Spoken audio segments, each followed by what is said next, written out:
Cricket से जुड़ी तमाम खबरें देखने के लिए सब्सक्राइब कीजिए BA ऑफिशियल चैनल को और दबाएं बेल के बटन को हमारी लेटेस्ट वीडियो सबसे पहले देखें।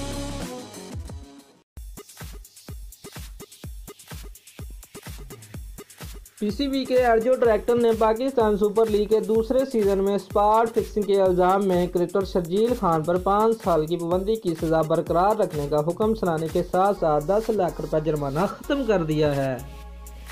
तफसीलात के मुताबिक गुज़िश्ता साल पाकिस्तान सुपर लीग 2 के साथ ही स्पॉट फिक्सिंग स्कैंडल का तूफान उठा था, जिसमें शर्जील खान, खालिद लतीफ़, शाहजेब हसन, मोहम्मद अरफान और नासिर जमशेद के नाम सामने आए थे।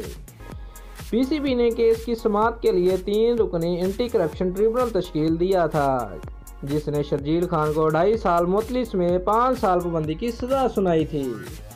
ओपनर ने मुअत्तली, जबकि PCB ने कम सज़ा के खिलाफ अपील दायर की थी। अर्जो डायरेक्टर जस्टिस फ़कीर मोहम्मद खोखर ने इस केस पर फैसला सुनाते हुए शर्जील खान पर 5 साल की पाबंदी बरकरार रखी, ताहम जुर्माना माफ़ कर दिया। याद रहे कि इसी केस में सहूलतकारी के मुल्ज़म नासिर जमशेद को तहकीकात में अदम तावन पर 1 साल पाबंदी की सज़ा सुनाई जा चुकी है। विकी के राब्ते की इतला ना करने पर मोहम्मद अरफान 6 माह के लिए मुअत्तल हुए थे। शाहजेब हसन का केस अभी चल रहा है। दोस्तों, अगर आपको हमारी वीडियो पसंद आई है तो लाइक और शेयर लाजमी करें और हमारे चैनल को सब्सक्राइब करना मत भूलिए। शुक्रिया।